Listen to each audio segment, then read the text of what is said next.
MVLS. Règles et astuces de construction. Le conseil des professionnels du bâtiment sur la première.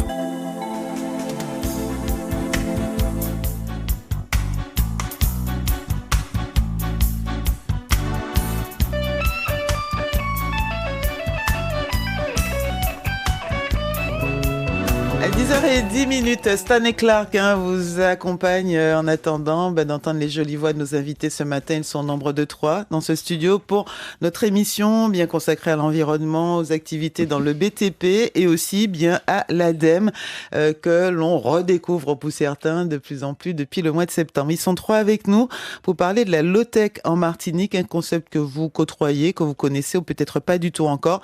Mais à la fin, au terme de cette heure, je suis sûre que vous saurez de quoi il s'agit. Je suis sûre que vous pourrez détecter des fois, on se dire, ah là c'est low-tech ou pas du tout. 3 invités, Guillaume Turati, bonjour. Bonjour Federica, merci de me recevoir. Vous êtes ingénieur low-tech, qualité de l'air et il y a encore d'autres choses. Si je fais la carte de visite au complet, vous êtes, on va le faire quand même, ingénieur low-tech, qualité de l'air. Et vous êtes à la direction régionale donc en Martinique de l'ADEME. Tout à fait. Ah, ça s'arrêtait là alors, tout court. Vous avez en charge donc ce matin de nous informer, puis évidemment de nous montrer comment l'ADEME encadre, accompagne ceux qui sont dans ce secteur-là. En face de vous, Martine Lheureux. Bonjour Martine. Bonjour Federica, bonjour tout le monde. On a toujours la voix féminine avec nous. Voilà, l'énergie même de Martine Lheureux avec l'association Stratégie et Résilience. Vous êtes animatrice, formatrice, instructrice, femme, maman martiniquaise, enfin voilà. Exactement. Etc. Merci d'être avec nous. Passionnée de ces sujets. Et merci d'amener le rayon de soleil à chaque fois dans le studio. Quant à lui, on ne le présente plus. Si je pourrais dire bonjour, tous les éditeurs sauraient de qui il s'agit. Hervé Tillet, consultant BTP pour nous, en tout cas sur les médias. Mais vous aussi, la casquette est longue. Si vous n'étiez pas connu de Guillaume, je ne sais pas. Vous avez été... président de la Fédération française du bâtiment, fondateur de la CNATP, premier vice-président de la Chambre de métier. Et artisan entrepreneur depuis 35 ans. De temps en temps. Allez, on va parler de la low-tech en Martinique. On donne la parole d'abord à l'ADEME et ensuite on vous entendra sur ces sujets, mais aussi sur les vôtres. Guillaume, alors quand on parle de low-tech, de quoi parle-t-on ? Déjà, est-ce que je le prononce bien ? Parce que c'est vrai que L-O-W pour beaucoup de personnes... Oui, alors... ça fait low quand même en créole aussi. C'est vrai, finalement. Love. La love tech. Non. Tu vois, j'aime beaucoup. C'est une autre émission, ça. Bien qu'il est important de love la low-tech. Le terme low-tech a du coup été créé par des Français, quand même si c'est un mot en anglais. Vous pouvez baisser si ça vous dérange aussi. Ok. Tac, comme ça va mieux ? Ah, c'est ça, vous dérange. Nous, on n'entend pas. C'est okay, pour parfait. vous. C'est vraiment que pour vous. Du coup, oui, la low-tech, c'est un terme qui a été inventé par des ingénieurs français. Du coup, l'idée, c'était de s'opposer à la high-tech. Le truc fondateur, c'est plutôt que d'essayer de répondre à des besoins qu'on n'a même pas, avec par exemple des frigos qui vont compter le nombre de bières qui restent sans qu'on ait besoin de l'ouvrir, etc. Le genre de truc que Monsieur Tillet adore. Je ne sais pas, on en discutera peut-être. Je regarde, parce qu'il y a des gens qui ont sublimé la high-tech. Non, mais l'idée, ça va être de répondre aux besoins réellement, de se dire, qu'est-ce que c'est le besoin que j'ai aujourd'hui, et d'y répondre d'une manière la plus simple possible et la plus accessible. Aujourd'hui, on a une tendance un petit peu à finalement être dépendant des différentes technologies et à même pas comprendre comment ça fonctionne, à pas pouvoir la réparer, à pas pouvoir même l'entretenir finalement. La low-tech se place là en fait, c'est pour un petit peu se réapproprier l'ensemble des choses qui nous entourent et de répondre à nos propres besoins. La définition ADEME va un petit peu plus loin, on va dire, que juste l'opposition high-tech, low-tech. C'est plus d'abord répondre à un besoin, l'utilité, rendre la solution accessible, réussir à faire en sorte justement de comprendre comment ça marche, etc. Et de le faire de manière durable, avec des ressources et des compétences qu'on va pouvoir trouver facilement. En Martinique, ça se traduit par répondre aux besoins des Martiniquais avec des ressources humaines et matérielles martiniquaises et du coup pour avoir un territoire durable derrière. Qu'est-ce que ça a donné du coup l'année dernière à l'ADEME, on a créé un appel à projet sur les low-tech. Alors avant d'aller trop loin, répondre à un besoin utile, vous avez dit oui, le Martiniquais, d'accord. Je vais donner des exemples. Ouais. Non, mais justement, maintenant, comme ça, oui, on va le prendre pour les accrocher un peu, qu'ils comprennent. Alors, premier exemple, je pense que je citerai le projet Madino, qui a été au départ créé par des avant lycéens. même, je veux dire, alors des besoins, ça peut être dans tous les domaines, vous avez dit, l'alimentaire, l'éducation, comment vivre, enfin, c'est ça ce que je voudrais. De l'eau, Mais du coup, c'est ce genre de thématiques qui ont été abordées. Réussir, par exemple, à produire de la pêche durable demain, réussir à... Donc pêche durable, c'est-à-dire qu'on en mange, qu'il y en ait pour tout le monde. Aujourd'hui, par exemple, qu'on n'abîme pas les fonds. Enfin voilà, on va développer, expliquer chaque. L'idée, c'est que par exemple, aujourd'hui, 3/4 des prix du poisson dépendent du carburant. 3/4 des prix du poisson dépendent du prix du carburant. Voilà, l'idée, ça va être. En gros, quand on te dit il y a la mer, la pêche et là, ils n'ont rien à faire, mais oui, mais ils vont mettre de l'essence pour aller pêcher, c'est ça. Et donc finalement, c'est ce qui coûte plus cher encore de lancer son filet. Et l'idée, pour se nourrir demain et pour rester compétitif. Vous voulez pas me laisser parler pour expliquer à mes auditeurs? Vous n'allez pas partir plus vite, Guillaume. Mais ça va pas nous laisser les gourris, franchement, Guillaume. Prends ton temps. Il est 10h15, si t'as tout dit à 25, qu'est-ce qu'on fait? Mais t'as vu, c'est pour ça que je lui lance des pics aussi, comme ça, des flèches. Est-ce que je peux donner peut-être une petite image et je laisse reprendre Guillaume? Non, parce que toi, quand tu vas commencer, c'est pire. Une toute petite image. C'est juste sur l'alimentaire. Ça toutes connaître un canari? Yes. Ben voilà. Vous avez un super autocuiseur avec 50 000 fonctions. Ça, c'est la high-tech. Ouais. Vous avez un canari avec un tesson. Ça, c'est la low-tech. À toi, Guillaume. Est-ce que Guillaume t'a compris? Oui, j'ai compris, bien sûr. C'est pas un exemple forcément qu'on vend aujourd'hui, même s'il existe autour de nous, justement. Je peux donner un exemple BTP. Toi aussi, tu peux donner un exemple. Allez. Vous avez une bétonnière avec toutes les fonctions de mélange de ciment et vous avez des pelles, tout simplement. Vous avez une bouette et vous avez 4 mecs bien costauds et qui ont besoin de gagner leur vie. Qui vont faire jusqu'à 2-3 mètres cubes de béton, c'est possible. Tu as la low-tech et tu as la high-tech. On a besoin de la high-tech. Allez-y, on vous taquine. L'idée, c'est vraiment de. Mais vous faites bien, en fait. L'idée, c'est que les exemples de besoins qu'on peut avoir en Martinique, ils sont très variés. Ouais. Et les manières qu'on a d'y répondre sont aussi très variées. Ouais. On peut aller vers quelque chose de très technologique, où finalement, on a une certaine dépendance des importations, etc. Ou on peut essayer de trouver des moyens très simples pour répondre aux mêmes besoins avec des ressources qu'on va trouver ici. Et des compétences et des emplois également, bien sûr. Et peut-être même des savoir-faire que nous avions, des patrimoines, des cultures, des coutumes, etc. La sauter peut être considéré comme une pratique low-tech. Parce que c'est une pratique conviviale qui utilise des outils très simples, où on passe un bon moment et qui nous permet de, mine de rien, se nourrir. On a le résultat qui est le même finalement. Voire même des fois mieux, parce qu'il y a des côtés très pas à monter. Il y a des endroits où la machine, la high-tech ne monte pas, et donc du coup, la low-tech peut couvrir tout le territoire, si elle veut. On espère. Et du coup, dans cette veine-là, on va par exemple avoir soutenu de nombreux projets, notamment Madino, qui est du coup un projet qui est parti de lycéens et de leurs professeurs, qui ont cherché à réussir à filtrer de l'eau dans les cas où on a accès à de l'eau qui peut être contaminée, de l'eau de pluie, de l'eau en cas de cyclone, comme on fait pour une fois que pas la maison est par terre, mais une fois qu'il y a des coupures d'eau, comment est-ce qu'on peut faire pour boire, etc. Et des étudiants ont réussi à trouver des solutions. Et des solutions qui peuvent être sourcées en Martinique, avec de la céramique, avec des matériaux que finalement on a sur place et qu'on peut travailler. Et en plus, c'est des lycéens, du coup, ils ont vraiment travaillé l'accessibilité, ils se sont appropriés le sujet, ils ont réussi à en faire quelque chose de bien.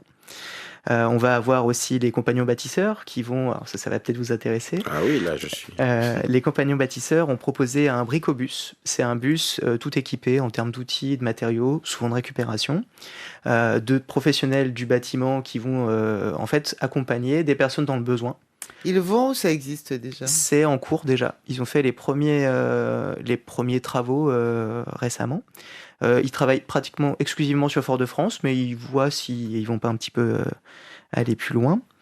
L'idée va vraiment être du coup d'aller dans les foyers les plus précaires et de leur proposer d'apprendre en fait à eux-mêmes réparer leur bâtiment, entretenir leur bâti. Donc voilà, encore une fois, on a quelque chose d'utile, éviter de tomber dans une précarité énergétique, etc. On va avoir, c'est quelque chose d'accessible, on apprend à faire avec eux, les voisins sont conviés à faire et à apprendre aussi. Et bien entendu durable, parce qu'on va travailler sur des matériaux qui vont être soit de la récupération de plus gros chantiers, soit des matériaux biosourcés, et après, si besoin est, sur d'autres matières. Je pense que c'est véritablement incontournable de penser à la low-tech dans nos territoires, puisque avec les difficultés de cyclones, de tremblements de terre ou autres tsunamis qu'on risque d'avoir, nécessairement, il faut pouvoir trouver le plan B. Et, ça reste le plan B face à tout ce qui est haute technologie, électricité, etc. On sait très bien que pendant 72 heures, on est livré à nous-mêmes quand il y a un gros cyclone ou une grosse des intempéries extraordinaires, comme ça va arriver de plus en plus, malheureusement. Et du coup, le plan B sera le plan A.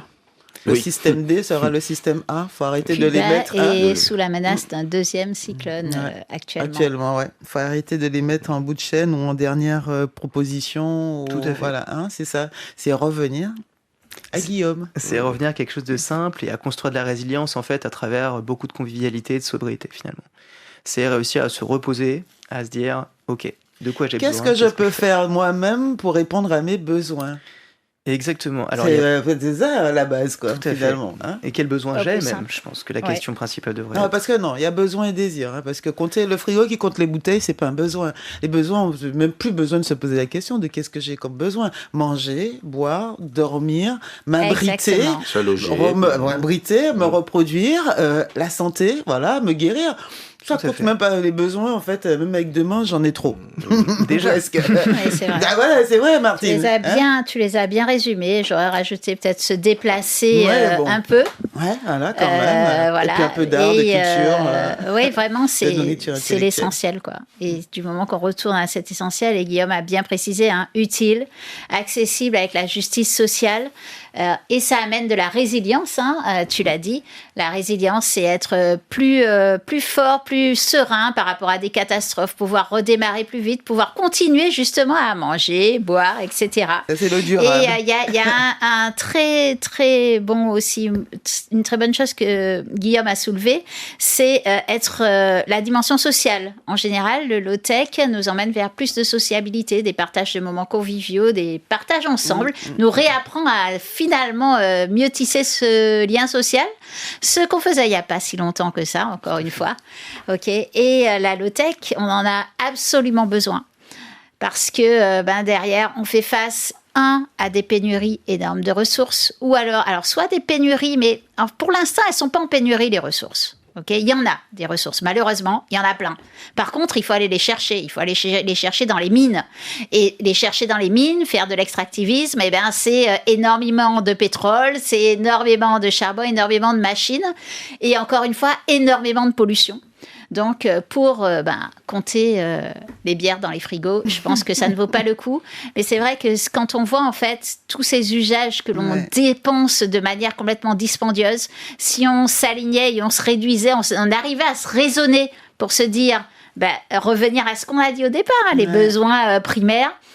Qu'est-ce qu'on fait ? Et on sortirait peut-être beaucoup moins de choses, beaucoup moins de manières. Ces métaux, on ne pourra pas les sortir de manière incessante au rythme où on les demande et au rythme où les technologies, les innovations et la high-tech voudraient en fait les faire sortir. On fait face aussi à 9 limites planétaires. Alors, la dernière fois que j'étais dans ce studio, on en avait dépassé 6. Je peux vous annoncer qu'on vient de dépasser la 7e, qu'on est en passe de dépasser la 7e, celle des océans. Donc, vous voyez que on n'entre pas. Nous sommes dans une zone de déséquilibre intense, à la fois climatique, biologique, à travers le vivant et à travers tout ce qui nous entoure, qui nous oblige en fait à repenser notre manière de vivre de manière très urgente, parce que, des catastrophes, on peut s'y adapter, on peut s'adapter. Vous voyez, j'aime bien l'allégorie du boxeur. Vous voyez un boxeur, on lui donne un coup une fois, 6 mois après, il reprend un gros coup. C'est pas grave, il survit. Dans le même combat, on lui donne 5 coups. Il est à terre. Voilà. C'est peut-être ce qui est arrivé aux États-Unis. C'est peut-être Cuba qui va prendre un deuxième cyclone. C'est peut-être Valence qui est à nouveau sous le coup d'inondation et à nouveau sous la menace d'inondation encore bientôt. Voilà. C'est tous ces phénomènes où, en fait, quand on les ajoute les uns aux autres, on peut pas se relever comme ça. Même si on est des hommes. Même si on est des hommes. Notre intelligence, notre argent, nos pouvoirs, nos puissances fragilisées, on est Par terre. On est par terre. Genoux à terre. Et on rigolait du canari. Si tu as un canari, par contre, tu peux le faire redémarrer. Tu as gardé un petit peu de combustible que tu as essayé de mettre au sec, des cocos par exemple, tu mets ça en dessous et ça redémarre et tu peux faire cuire peut-être les arbres qui sont tombés ou les feuilles qui sont tombées ou les légumes qui sont tombés et arriver à manger. Et faire manger plusieurs personnes. Quand on voit tout ce qui s'est passé, moi je veux une voiture low-tech. D'ailleurs, j'ai une voiture low-tech. Je veux pouvoir voilà. Alors là, c'est un bon exemple sur le véhicule. Coude pour baisser mes vitres, même si c'est qu'à l'arrière. Je ne vais pas me retrouver bloqué dans une voiture qui n'a plus d'électricité et dont je ne peux plus sortir. Non, je veux une voiture low-tech. En 2020, il y a eu une pénurie des puces électroniques. Alors, qui c'est qui fabrique les puces électroniques ? C'est Taïwan, la plus grande usine qui fabrique les puces électroniques. Et pour fabriquer ça, elle a besoin de l'équivalent de 60 piscines olympiques remplies d'eau par jour. Taïwan a connu un gros stress hydrique, plus d'eau. Beaucoup moins de puces électroniques. Et en plus, quand elles sont sorties, le stock est arrivé, alors je crois que c'est en Malaisie, et il y a eu l'inverse, des trompes d'eau et une partie du stock noyé. Donc des fortes tensions partout sur la planète, sur les puces électroniques, et donc sur tout ce qui sort. Ceux qui se vendent des véhicules électriques s'en souviennent parfaitement, parce que les véhicules électriques, c'est ceux qui ont subi le plus. Et tu sais, pour la petite histoire, il y a des constructeurs qui se sont dit, si on mettait une manette pour monter la vitre et descendre la vitre au lieu de mettre le bouton, finalement, ça marche très bien. Voilà, c'était pour la petite histoire, mais comme tu vois, contraint, ils ont adopté la low-tech pour, même si c'est un petit bout, mais on voit que ce petit bout, plus petit bout de pan qui s'effondre, on sera obligé à bien préparer, comme ce que fait l'ADEME, qui est hyper essentiel, à préparer le terrain pour qu'on prépare cette résilience pour nous. Et là, on a soulevé des questions de résilience, de résistance au choc, les événements climatiques, etc. Mais c'est aussi du gain d'autonomie. En fait, à partir du moment où on arrive à répondre à des besoins d'un territoire sur le territoire, ça donne une autre vision des choses. Ça permet de se dire... Une certaine souveraineté. Oui. Et c'est pour ça, je pense que les low-tech, de manière générale, ont été vraiment bien accueillis en Martinique. C'est parce que déjà, il y avait déjà des pratiques. Les coups de main, les lassautés. C'était dans la culture, dans la tradition. Les bouteilles qu'on ne jetait pas, qu'on récoltait, il y avait beaucoup. Et je pense que qu'on a perdu quand même aujourd'hui, mais qui sont là. Perdus dans la pratique, mais qui sont là dans nos souvenirs. C'est pas très loin. Perdu. C'est-à-dire qu'il faut, à mon avis, pas confondre low-tech et archaïsme. Parce que dans la low-tech et dans nos pratiques en Martinique, on a souvent des petites astuces, des idées qui sont hyper pratiques et faciles à mettre en œuvre, mais sans pour cela que ce soit quelque chose de pénible et de difficile. Mon père avait inventé à l'époque, avec des morceaux de tuyaux, une certaine façon de faire son boudin de Noël. Et c'était pratique, c'était rapide. Il appelait ça, je crois, la boudinière. C'était pas mais c'était de boudinière. Et donc, il faisait son boudin. Et pour Noël, et on était tous émerveillés de voir ce truc-là qui se faisait de manière très pratique. Et c'était bricolé. C'était sans moteur, sans électricité, mais ça marchait super bien. Et c'était un assistant quand même qui lui facilitait son activité. De faire son petit boudin de Noël sans problème. Sans électricité. Et surtout ça. Sans moteur électrique. On vous a coupé la parole, du coup, vous avez perdu le fil. J'ai perdu le fil. Mais non, la low-tech a vraiment eu un bon accueil en Martinique, parce qu'il y a des pratiques qui étaient et qui sont toujours. Il y a énormément d'associations aujourd'hui. Le domaine de la Chabès est lancé dans les low-tech, Ipiranga aussi. Il y a beaucoup en fait de pratiques qui existent déjà. Et d'ailleurs, je fais un appel aux Martiniquais qui se sentent un petit peu représentés par ce mouvement-là. Il y a un collectif low-tech Martinique qui a été créé l'année dernière, que vous pouvez joindre par mail, lowtech972@gmail.com, et ils seraient ravis en fait d'avoir plus de monde pour intervenir, pour échanger, pour créer. On lance l'appel quand même tout de suite, si vous êtes à l'écoute. Alors, on a commencé en disant que la high-tech et tout, on a essayé de faire la distinction entre high-tech et low-tech. La machine a remplacé l'homme. On était dans le monde de la high-tech et on est sublimé, fasciné par tout ce que nous pouvions obtenir d'une machine, que ce soit en rapidité, en volume, en plus, en productivité, etc. Et dans la low-tech, on est en train de se rendre compte que ces machines, des fois, nous coûtent autant à la planète qu'à nous-mêmes, et puis que finalement, on peut faire autrement. Quand l'homme remplacera la machine, parce que ça arrive, l'homme remplace la machine aussi, c'est ça, on revient à un temps, d'un beau temps peut-être, eh bien il recrée aussi du social, vous en avez parlé tout à l'heure. Donc je lance un petit appel là tout de suite aux auditeurs, pour Guillaume, pour l'ADEME et pour nous-mêmes. Si vous êtes dans une activité, si vous pratiquez encore aujourd'hui une activité et que vous vous rendez bien compte qu'il y a des machines, qu'il y a des systèmes qui existent pour le faire plus vite que vous, et que vous avez pris le choix, la décision de ne pas passer à la machine, de rester peut-être sur votre, je ne vais pas dire ancien, parce que quand on dit ancien, comme tu as dit tout à l'heure, archaïque, on pense que justement c'est ringard, c'est vieux, c'est démodé, c'est ou pas adin, où tu perds du temps, ou du coup tu vas pas gagner autant, tu n'es pas compétitif, etc. Mais ça de côté, simplement pour nous dire qu'effectivement vous avez gardé, ou vous avez inventé, peut-être aussi innové, par un principe qui est low-tech, qui ne fait pas entrer la machine, l'électricité, le produit chimique, qui peut... Au moins, au moins. C'est moins. Ça peut faire entrer, ça fait rentrer quand même de la matière. Mais beaucoup moins. On peut avoir un ordinateur très performant low-tech, qui est juste des petits boîtiers, etc. Qui fait que mon téléphone, ça n'a rien low-tech, à voir avec... il n'a pas 10 000 applications Internet ou autre chose qui bouffe et qui sert à rien, qui est réparable. Et qui consomme pas trop de ressources à l'extérieur. Exactement. Il faut savoir que la dépendance qu'on a vers les ressources extérieures, c'est aussi quelque part des ressources qu'on prend ailleurs. De la même manière qu'on n'aimerait pas qu'on nous prenne des ressources chez nous, il ne faut pas non plus aller vouloir absolument les puiser chez les autres. L'autonomie, c'est ça aussi. C'est se dire, on arrive à faire avec ce qu'on a, au maximum en tout cas.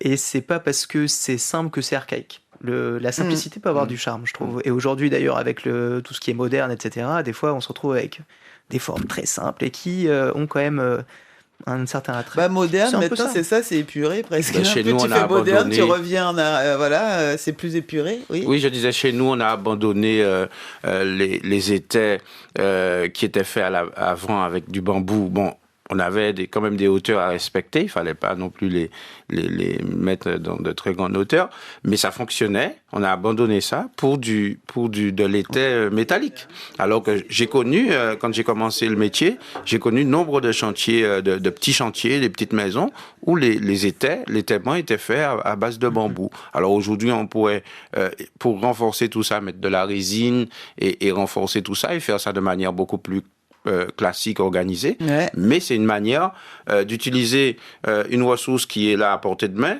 d'éviter de faire des bateaux rentrer avec des tonnes d'étais qui vont se retrouver après en déchetterie, il va falloir retravailler. Donc c'est des idées comme ça qu'on peut avoir dans chacun des métiers, je pense en Martinique, on peut avoir des solutions comme ça pour éviter de continuer à polluer. Que les auditeurs qui ont des petites solutions, des actions déjà, n'hésitez pas, 63 23 23, on va les prendre à l'antenne, et Martine et Guillaume aussi, et vous allez continuer à partager, ça donnera des idées aux uns et aux autres. Toutes vos questions au 63 23 23. Mieux vaut le savoir. 63 23 23, on a Daniel. Bonjour Daniel, bienvenue, et j'espère qu'on aura beaucoup d'exemples ce matin. Et si vous avez besoin d'être accompagné pour réduire un petit peu votre consommation ou l'usage de cette technologie high-tech, n'hésitez pas, 63 23 23, peut-être qu'on pourra vous répondre ou vous recommander, vous conseiller ce matin. Bonjour Daniel. Oui, bonjour. Je voulais juste faire un témoignage. Bonjour. Bonjour. Donc, je suis retourné à la tondeuse manuelle. C'est quoi là? Cisaille, un sécateur? Non, c'est des... C'est vraiment un truc? Je connais pas. Oui, c'est vraiment une tondeuse qu'on pousse, quoi. On pousse et qui tond l'herbe comme une tondeuse thermique. En faisant tourner les roues, on arrive à avoir une découpe qui se fait au fur et à mesure. Et en fait, l'avantage déjà, c'est qu'on n'a pas de... Moi, j'y suis retourné parce que j'en avais marre à chaque fois quand j'allais faire le gazon. Je me rendais compte qu'il n'y avait plus d'essence. Il fallait que j'aille chercher de l'essence. Après, quand j'ai acheté l'essence, ça ne démarre pas. Il faut démonter la bougie. Il fallait mettre de l'huile. Donc, je faisais peut-être 2 heures de mécanique pour 1 heure de jardin. Donc, au bout d'un moment où j'ai pris la tondeuse manuelle, et aujourd'hui, ça démarre au quart de tour. Au quart de bras. Super exemple. Au quart de bras. En plus, l'avantage, c'est que, donc, on se rend bien compte quand on regarde tout ce qui est fait à la débroussailleuse, si vous observez bien, le gazon pousse tout de suite et il n'est pas très beau à voir. C'est-à-dire que la débroussailleuse, elle tue toute la bonne pelouse et il n'y a que la vieille herbe qui arrive à repousser. La résistance, oui. Voilà. Donc, du coup, on se retrouve avec un jardin. Bon, quand c'est tondu, c'est beau, mais une semaine après, on voit tout de suite la vieille herbe qui commence à repousser. Voilà. Et en plus, c'est bien pour le ventre. Voilà. Donc, parce qu'il fait du sport en plus, il fait du physique. Ah, voilà. Oui. Et on a toujours une pelouse, même si l'herbe repousse, mais c'est une belle pelouse, un peu comme c'est le château de Versailles, quoi. Waouh. Voilà. Alors, Daniel, d'où vous est venue l'idée de passer de la... En fait, mon père en avait une quand j'étais jeune. Je l'ai toujours vu faire ça. Ouais. Et puis, comme j'ai dit, j'en avais marre de chaque fois pour une panne d'essence, où le bidon d'essence est vide, les pannes mécaniques. L'odeur d'essence aussi. En plus, l'odeur, le gras, tout ça, quoi. Est-ce que vous l'avez trouvé facilement, votre tondeuse manuelle? Oui. Alors, j'ai recherché sur Internet d'abord pour voir un petit peu comment faire mon choix. Et puis, ensuite, j'ai trouvé des marques et on en trouve facilement dans les magasins de bricolage du pays, quoi. Ouais. Et vous l'avez acheté simplement en Martinique dans un magasin? Oui, dans un magasin. Est-ce que d'autres amis ou est-ce que vous avez des commentaires sur votre pratique? Non, les voisins me regardent un peu ébahis, mais bon...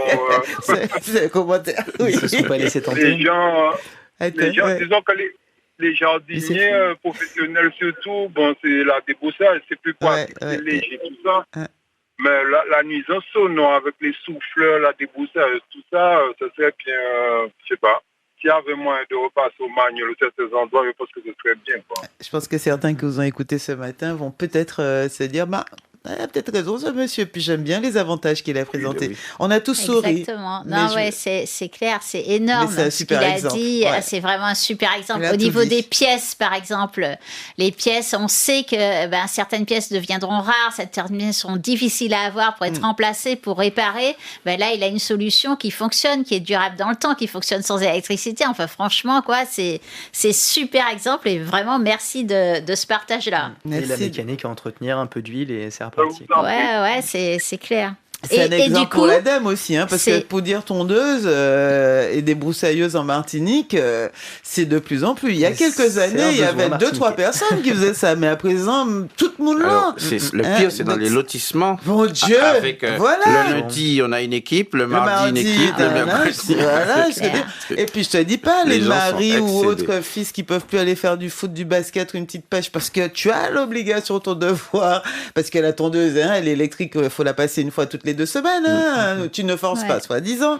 Donc c'est un super exemple qu'il a pris. Puis on protège aussi sa propre santé. Parce que dans la débroussailleuse à l'essence, en fait, on respire des vapeurs d'essence. Tandis que là, il protège aussi, en plus d'entretenir sa santé en faisant, il protège aussi sa santé en évitant, en fait, de respirer les éléments. Et puis, Federica, il y a quand même un truc essentiel à l'heure actuelle. Ils dépensent quand même vachement moins d'argent. À l'ère de la vie chère, toute la low-tech, quand même, on affaisse une énorme partie du budget. On est en train de se plaindre tout le temps du prix du carburant. Là, c'est brûler l'agent. Parce que tu mets, ça repousse tout. Si finalement, il ne va pas perdre plus de temps à faire à la main qu'à... On peut lui comme poser il a la dit question, finalement, oui, il nous a dit 1 heure, 2 heures. Je crois qu'il gagne même plus de temps à faire à la main qu'avec la tondeuse. Ah oui, entre le temps de réparation mécanique, le temps d'aller. Si tu sais pas réparer, il faut emmener chez le réparateur, il faut faire la queue, et puis il faut régler, il faut attendre le temps que ça. Bravo Daniel pour cet exemple. Ce sont des exemples que vous avez? Dans le monde du jardinage, vous avez parlé d'Ipiranga, mais bon, on parle là d'exemples concrets, pratiques, là, d'une tondeuse qui est remplacée. Pour Ipiranga et la Chabais, c'est vraiment le but de produire de la nourriture un petit peu différemment. C'est vraiment se dire, comment ça fonctionne, la pluie et le soleil en Martinique, comment est-ce que je peux faire pour justement produire correctement. Il s'intéresse aux outils, mais je n'ai pas le souvenir pour de la tondeuse. Daniel, c'est un super exemple. Voilà. Parce que les outils, bravo, il ne l'avait pas. Voilà.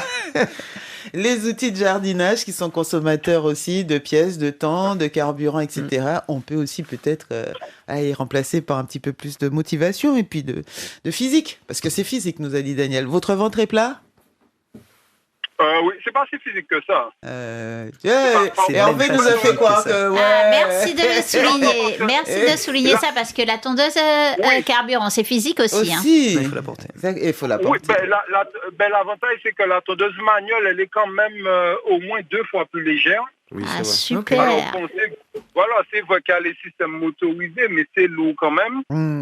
Mais la manuelle, tous les avantages. C'est vrai que si on le fait régulièrement, plus moins ça prend du temps.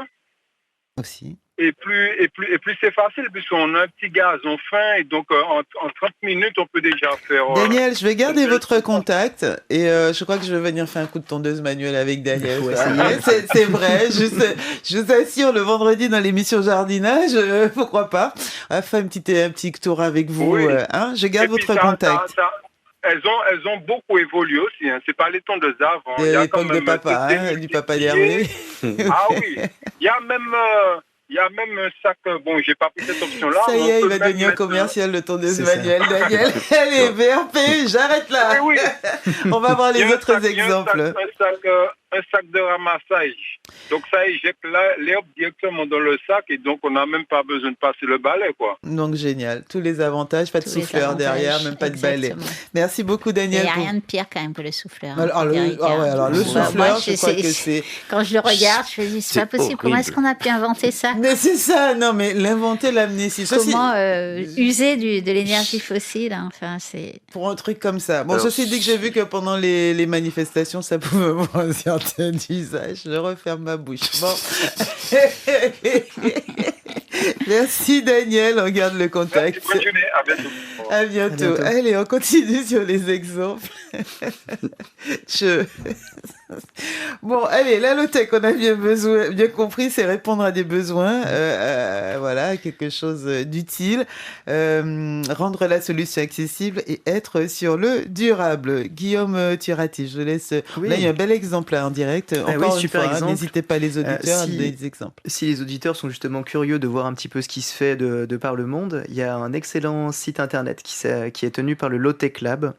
Ils ont fait une sorte de Wikipédia des solutions low-tech avec plein de tutoriels en fait. L'idée c'est vraiment de pouvoir faire soi-même quoi. Ouais. Mais aussi de découvrir à quoi ça ressemble, etc.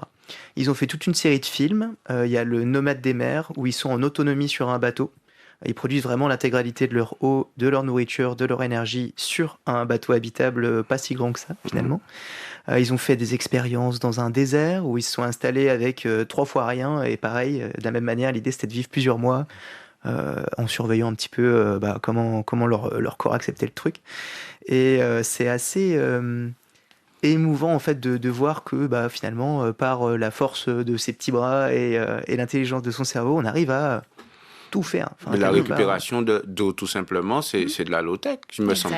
La récupération d'eau, c'est clairement du low-tech, bien sûr. Oui, exactement. On va aller dans le BTP un petit peu. On a vu le Bricobus, l'exemple qui est en train de se monter, c'est ça, de se construire, qui est en cours, qui a déjà eu quelques chantiers. Avec une très belle idée. Qu'est-ce que vous en pensez ? Alors, je me tourne vers notre professionnel. Non, mais dans un domaine où la technologie, mais aussi l'impact sur l'environnement, les besoins sont des fois remplacés par des désirs, des envies ou des lubies. Comment on va aborder ce siècle encore J'ai qu'un grand regret, c'est quand je vais en déchetterie et que je vois tout ce qui est jeté, gaspillé, envoyé au broyage. 72% des déchets en Martinique sont, d'après ce que j'ai vu, issus du BTP. Oui, et récupérables. Et pas les 72%, mais facilement les 50% récupérables et réemployables. Et en fait, on ne réemploie pas assez dans ce pays. Il y a énormément de matériaux, le bois, les déchets de sable, le broyage de parpaing pour en refaire du mortier, du sable, le métal, la tôle qui est carrément broyée, déchiquetée, etc. etc. Alors que, une feuille de tôle, avec une bonne grignoteuse, on peut toujours prendre 1 mètre, 2 mètres dans les 6 mètres de tôle et refaire une petite couverture avec. On peut faire des jardinières, il y a énormément de choses à faire avec ce qui est mis en déchetterie. Et en fait, le bibliobus correspond un petit peu, bricobus correspond un petit peu à ce qu'on pourrait mettre en synergie avec la récupération de tout ce qui est jeté et mis à la poubelle dans les déchetteries, et pour pouvoir faire du réemploi et l'utiliser pour les personnes qui sont dans le besoin, qui ont besoin de refaire un peu la clôture, la toiture, les murs, etc. Je pense qu'il y a quelque chose à faire dans ce domaine. Mais il y a déjà quelques associations et acteurs qui se lancent là-dedans, qui font des appels régulièrement à de la matière, notamment Ipiranga, pour citer un exemple qui est très proche d'ici finalement. Ils utilisent beaucoup justement ces tôles et ils enlèvent des morceaux où il y a des trous pour réussir à continuer à l'utiliser sans aucun problème. Martine. J'ai un autre exemple avec les palettes. Où il y a Luc Palette, je l'appelle, qui fait des super meubles avec les palettes. Si tu vois les cuisines qu'il fait, t'as pas du tout idée que ça vient des palettes. C'est que de la récupération. Et en visitant en fait son atelier, merci. Il m'a expliqué qu'en fait il a besoin aussi de moins de machines pour travailler les palettes que s'il travaillait du bois plein, etc. Du bois frais. C'est vraiment magique ce qu'il fait. Je vous conseille vraiment d'aller voir. Parce que là, tu as dit tout à l'heure, effectivement, on peut aller sur des gens qui sont dans le besoin ou des personnes vulnérables, mais on peut ne pas être ni dans le besoin ni vulnérable et avoir juste envie d'avoir moins d'empreintes. Et du coup, d'avoir quelque chose quand même de sympa et de joli. Et nos artisans en Martinique, il y en a quand même pas mal qui savent faire ça. À partir de récup ou à partir de matériaux. Là, regarde, j'ai un chapeau ou une casquette Bakwa. Elle a été faite en Martinique à Rivière-Pilote, tu vois, et au Saint-Esprit. Donc, voilà, ce sont des choses simples et sur lesquelles il nous faut absolument revenir. Comme j'ai dit tout à l'heure, les métaux. Est-ce que je peux te parler des mines juste 2 secondes ? On a parlé 2 minutes. Oh, non, tu veux dire quelque chose avant ? Non, si c'est pas lié, on va faire une petite pause promo et puis si c'est un lien tout de suite, on t'écoute. Non, c'est en lien, mais on revient derrière. Et pour rester sur la récup, je pense que je t'écoutais au lave-linge aussi ici en Martinique. Lave-linge, heureusement, il y a un monsieur qui a eu la bonne idée de revenir sur des anciennes pratiques en prenant les tambours, par exemple. Tout à fait. Ça aussi, c'est beaucoup de matériaux qui ont été fabriqués, manufacturés, valeur ajoutée, etc. Et puis quand on a fini, il fonctionne plus, on faisait il y a aussi quelque chose, c'est la difficulté. Le tambour, on peut faire des barbecues, des tessons, mais aussi on peut, pour tous ceux qui sont dans l'agroalimentaire, qui ont besoin de séchoirs, qui ont besoin de mélangeurs, autre chose, vraiment. La conservation des aliments, c'est un sujet hyper important et qui est assez accessible, parce que ça, pour le coup, c'est des pratiques qui n'ont pas disparu. Faire ses propres bocaux avec les fruits de son jardin, faire du séchage, faire de la conserve sous sel ou vinaigre, il faut vraiment qu'on s'y remette. Et Federica, si je peux me permettre, les puissances publiques, les collectivités et l'État doivent vraiment être attentives à toutes les entreprises qui actuellement permettent ça, permettent ce réemploi, permettent cette utilisation, permettent de faire ici. On en a déjà laissé fermer trop. Il y en a trop qui ont fait faillite, il y en a trop qui ont fermé des entreprises familiales. J'ai en tête TE Carnier, par exemple, qui faisait de super trucs avec du fraisage et tout, qui travaillait le fer, le métal, et on a laissé ça fermer. Et on en laisse tout le temps fermer. Donc il faut vraiment les aider, prendre conscience qu'ils ont besoin vraiment d'aide et que nous avons besoin que ces entreprises existent. Et c'est c'est la question que j'allais poser après. Mais après la promo, Guillaume, comment est-ce qu'on est aidé, encouragé, à être ou à s'épanouir, à évoluer dans la low-tech ? Parce que là, j'ai des chiffres en face de moi, j'ai des listes, c'est vrai, j'ai des projets, des porteurs de projets, et j'ai des chiffres à côté. Alors, j'aimerais bien un petit peu comprendre. C'est le coût, évidemment, de l'activité, mais à quel moment ils sont aidés financièrement ? Est-ce qu'il y a des aides ? Est-ce que l'ADEME les accompagne à monter des dossiers ? Est-ce que la CTM... peu importe. On répond à tout ça dans quelques instants. MVLS.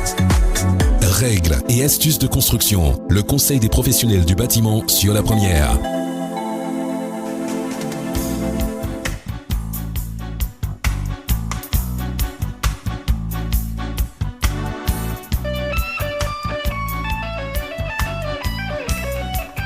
Luc l'automobile, c'est un professionnel qui a fait le virage. Hein. C'est pas quelqu'un qui juste était là, comme on dit, un petit bobo qui avait envie pour la planète. Non, c'est un mec qui était dans le secteur, dans le domaine et qui a choisi.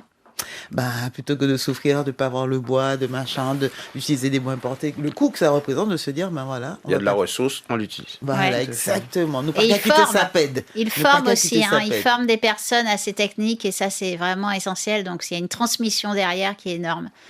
Et une passion. Ouais, et de la passion. Luc, bonjour. Et Joséphin. Alors, on disait, il y a des exemples, il y en a, on les a pas tous cités d'ailleurs, Guillaume. Je vous ai obligé à travailler, vous m'avez fait une petite liste. On les a pas cités, on va leur rendre hommage quand même à des projets qui sont en cours. Nous dire un petit mot aussi si on peut être accompagné. Et j'ai pas oublié, les mines, c'était quoi ? Alors, avant qu'elle me tue. Non, ce que je veux revenir, c'est sur le pourquoi. T'inquiète pas. Sur le pourquoi on fait ça. À ma mort, je vais être un engrais. Bon. Alors, c'est sur le pourquoi est-ce qu'on fait tout ça, parce que c'est vraiment important. Les mines, on en a parlé vaguement, mais les mines, c'est énormément de déchets. C'est des tonnes de... Je sais pas quelle est... Si vous réfléchissez, si vous fermez les yeux... Les mines, c'est les endroits où on va extraire des éléments, des composants. Qu'est-ce que tu as comme image dans une mine ? Voilà, dis-moi une image qui te vient par la tête. Des gens qui sont dans le noir, dans le trou, loin de l'oxygène, éloignés de l'oxygène et dans le noir, voilà, et qui vont perdre peut-être leur vie plus rapidement que moi. Je vois les grosses machines en train d'extraire. Ouais, les grosses machines en train d'extraire. Et toi, Guillaume ? Les terrils miniers aussi, tout ce qui va être déchets derrière. Ouais. Exactement, c'est ce qu'on voit pas assez, c'est-à-dire que les mines, c'est d'abord d'immenses roches qu'il faut détruire pour avoir un tout petit peu de matière. Pour avoir ce tout petit peu de matière, on détruit cette grosse roche, on la transforme en boue et on envoie un tas de produits chimiques et énormément d'eau. Et derrière, ça fait énormément de... Ce que tu as redit... Les terrils miniers. Les terrils miniers, voilà, c'est le mot savant. Les grandes boues minières. Les grands mornes qui s'effondrent. Et puis surtout, sur lesquels, même s'ils ne s'effondrent pas, qui sont à nu, sur lesquels coule la pluie, vont dans les rivières et vont empoisonner les terres des peuples, souvent des peuples autochtones, parce que c'est souvent chez les peuples autochtones qu'on met que celui qui a les moyens de la machine vient prendre ce que toi-même tu n'as pas pu prendre. Même s'il y en a également aussi en France, mais c'est quand même par ailleurs. Donc je voulais signaler ça, je voulais remettre ça en tête. C'est cette image de la mine. Je voulais aussi dire 192 000 conteneurs en Martinique. C'est ce qui rentre par année. 192 000 conteneurs. Ça fait plus d'un conteneur par personne. Plus de la moitié, un demi-conteneur par personne. Tu te rends compte ? Un demi-conteneur de consommation. De choses dont nous avons besoin chaque année. Des choses qu'on fait rentrer. Dont on a besoin, ça c'est une autre question. Mais c'était dans l'ironie du truc. Ah ouais, exactement. Rendez-vous compte que chacun, vous avez besoin d'un demi-conteneur par an. La Terre n'en peut plus et la Martinique n'en peut plus. Guillaume, heureusement qu'il y a des gens qui réfléchissent à ne pas faire entrer le conteneur, ou en tout cas moins, on va dire, parce qu'on n'en est pas encore revenu à l'époque, voilà. Mais on a donné quelques exemples. Bricobus. Ouais, je crois qu'il va. Bricobus, ça a été un exemple. Oui, il y en a pas mal d'autres. Là, on parlait de conteneurs. Vous en aviez parlé aussi. On a parlé de conteneurs. Il y a l'entreprise B3 Cube qui s'est aussi lancée un petit peu dans cette démarche low-tech, où l'idée, ça va être de récupérer des conteneurs dernier voyage, ils sont nombreux en Martinique, pour essayer d'en faire des lieux de vie, pour essayer d'en faire des lieux de travail, d'une manière assez simple et à partir des bureaux, des ateliers, etc. Par exemple, des petits magasins, vos petits stands, peu importe. C'est ça. Et ils veulent faire des ateliers mobiles qui puissent se déplacer de commune en commune pour donner accès à tout le monde. Soit l'accès au savoir à travers des bibliothèques. Des ateliers quoi de quoi ? Pour créer, pour transformer leurs conteneurs, pour avoir des espaces d'échange. Ça peut être très varié, ouais. J'ai pas compris. Bon, mais c'est pas grave. Je voulais revenir au bambou 2 secondes. Il y a véritablement quelque chose à faire avec le bambou. Il y en a énormément en Martinique. Le seul problème, c'est que le bambou a un champignon. Et comme nous avons des personnes très intelligentes et des laboratoires ici à la Martinique, on pourrait réfléchir à trouver la solution pour que ce bambou n'ait pas ce champignon qui finalement empêche la commercialisation et l'utilisation du bambou au quotidien. Mais c'est le seul problème qu'on a avec le bambou. Hein. Mais il y a des gens qui savent le faire durer. C'est-à-dire que le champignon il est là, après il faut effectivement. Mais dans le cadre de construction, travailler, le machin et qu'après qu'ils savent comment faire pour qu'il ne se prolifère pas, rendre durable ton bambou. Mais en tout cas, le bambou c'est vraiment un matériau qui devrait être utilisé plus souvent dans les constructions. C'est un matériau qui est très disponible en Martinique. Il faut savoir qu'il est exotique, envahissant. Voilà, donc on s'en débarrasse, on est gêné. Très cher à EDF pour l'entretien des pylônes, etc. À chaque fois qu'il y a une petite tempête, c'est un coût en fait d'aller chercher ces bambous. Et puis c'est une peine quand on a une coupure d'électricité, on va dire. Réussir à en faire quelque chose, ça serait vraiment intéressant parce qu'aujourd'hui, essentiellement, il est soit incinéré, soit enterré. On n'est pas sur des traitements qui sont très intéressants. Utiliser la matière plutôt que l'énergie, etc. Enfin, tout ça, vous connaissez. Ceci dit, il ne faudrait pas aller, par exemple, commencer à faire des plantations non plus. Ouais. L'idée, ce serait de recréer une filière qui va aller chercher le bambou. Déjà récolté, on en a suffisamment. On en a trop.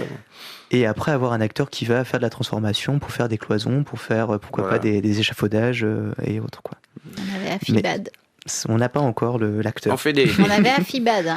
Si, on avait laissé partir. Oui, on les a reçus plusieurs fois, d'ailleurs, dans cette émission déjà. Toujours, mais on importe des espèces de panneaux qu'on met dans les fonds de murs pour pouvoir poser les télévisions. Mais on est dans un système, on a bien compris peut faire ça avec des petits bambous. On va favoriser l'importation, vous avez oublié. Totalement. On était dans ce système, donc c'est pour ça qu'il faut aller à la racine du système. Federica, est-ce que tu me permets de parler d'une journée qu'on organise 30 secondes. On organise le 19 novembre une journée dédiée à l'économie circulaire, donc qui sera animée par Gwenaëlle Hervé et qui est faite pour les entreprises et les associations et sur lesquelles en fait on reprend le pourquoi. Qu'est-ce que c'est l'économie circulaire et qu'est-ce que ensuite l'après-midi, qu'est-ce qu'on peut faire de plus pour aller plus loin en termes d'entreprises et associations et en reprenant les exemples de l'ADEME. Donc vous pouvez les trouver sur notre site internet Stratégie Résilience. La journée sera à Saint-Joseph. Saint-Joseph. Du coup, oui, pour finir, pour répondre à ta question, Federica, de tout à l'heure, donc l'appel à projet de l'ADEME a été clôturé, c'était quelque chose de ponctuel. L'idée, c'était de faire émerger un maximum d'acteurs de la région, de la Martinique. On a eu 12 lauréats, on a donné au total 1 million d'euros de subventions, donc qu'on a réparti en fonction de l'ampleur des projets, entre les Fab Labs, etc. Et vous allez pouvoir bientôt, là le mois de novembre va être très dense sur le sujet low-tech, vous allez pouvoir les découvrir. Alors découvrir les low-tech, ça peut être vendredi soir, ciné-foyal, du coup à 19h à Fort-de-France, à la Savane. Vendredi, 8 novembre, tout à fait. Ciné-roulé. Je sais pas. C'est ciné-roulé qui sera. moi, j'ai ciné-roulé, ciné-foyal. Ouais. De toute façon, ça va être. Et du coup, vous aurez aussi l'ouverture de l'Asphère, qui est un Fab Lab qui va prendre place au Lamentin. Vous allez avoir une micro-bibliotech, un jeu de mots, qui va s'ouvrir le 20 novembre. Et vous allez avoir plein d'ateliers, que ce soit à La Chabet. Mais tous les week-ends, c'est pas mal. CCYPM. L'idée, c'est CCYPM, Ipiranga, du coup, et l'écolieu de Tivoli. N'hésitez pas à vous rapprocher d'eux si vous êtes curieux, si vous faites déjà ou si vous ne connaissez pas les low-tech. Je pense que dans tous les cas, vous en retirez plein d'informations et surtout pas mal de joie de voir des personnes faire. Ouais, exact. Merci Guillaume. Nous, on va continuer. On va essayer de les accompagner aussi, de les recevoir déjà dans notre émission pour qu'ils nous expliquent et puis qu'ils valorisent un peu leurs concepts et leurs actions. Et bravo aussi vraiment au travail de l'ADEME sur tous ces sujets. Vraiment, c'est vraiment génial ce qu'ils font et c'est vraiment génial de les avoir. Micro-usine de recyclage, Van Lab, ils ont reçu près de 200 000 euros. Donc on me disait, ça revient, on va avoir une usine de recyclage, je suis contente.